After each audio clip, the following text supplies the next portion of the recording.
বাসায় বাচ্চা যখন প্রায় সময়ই বায়না করে আইসক্রিম খাবো আইসক্রিম খাবো, আর যখন আইসক্রিমের বাটিগুলো গুছিয়ে এভাবে রাখি তখন মনে হয় যে হাতের কাছে থাকা উপকরণ দিয়ে কেমন হয় আইসক্রিম বানানো। তো আজকে আমি হাতের কাছে থাকা দিয়ে উপকরণ দিয়েই সুন্দর আইসক্রিম বানিয়ে নিলাম, মুখে দিলেই মিলিয়ে যাবে এমন টেস্টি স্বাদে। এখানে 500 গ্রামের মতো দুধ দিয়ে দিয়েছি, আর দিয়েছি 1/4 কাপ গুঁড়ো দুধ, আর দিয়ে দিলাম 1/4 কাপের মতো চিনি।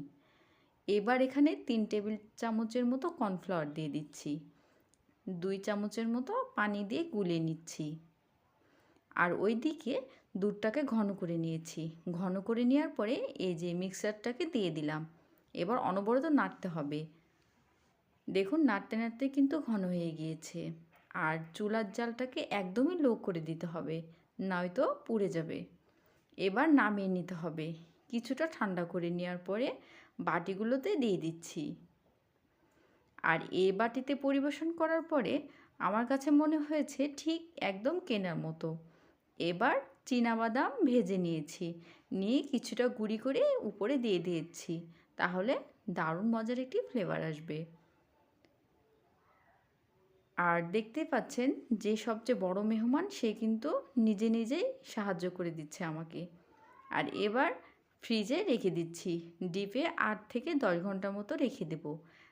এবার গোল করে পেপার কেটে নিয়েছি, পেপারগুলোকে অবশ্যই এই মুখে দিয়ে দিতে হবে, চাইলে ফয়েল পেপারও দিতে পারেন। এই তো 8 থেকে 10 ঘন্টা পর চলে এসেছি, দেখতেই পাচ্ছেন কতটা সুন্দরভাবে জমে গিয়েছে। এবার এই দেখুন কতটা সুন্দরভাবে উঠে যাচ্ছে, আর খেতে কতটা মজা হয়েছে আপনি না খেলে বুঝবেন না। হাতের কাছে থাকা উপকরণ দিয়ে যে এত মজা আইসক্রিম বানানো যায়, না বানালে বুঝতে পারবেন না। আর বাচ্চাও বেশ মজা করে খেয়েছে। আপনি বাসায় একবার বানিয়ে দিলে আপনাকে আর বাজার থেকে কিনে খাওয়াতে হবে না। বাসায় এভাবে প্রতিদিন তৈরি করে বাচ্চাকে খাওয়াতে পারবেন স্বাস্থ্যসম্মত উপায়ে, এবং টাকাটাও বেঁচে যাবে, আর খরচটা কিন্তু খুবই কম। ভিডিওটি ভালো লাগলে লাইক কমেন্ট করতে ভুলবেন না। আল্লাহ হাফেজ, আসসালামু আলাইকুম।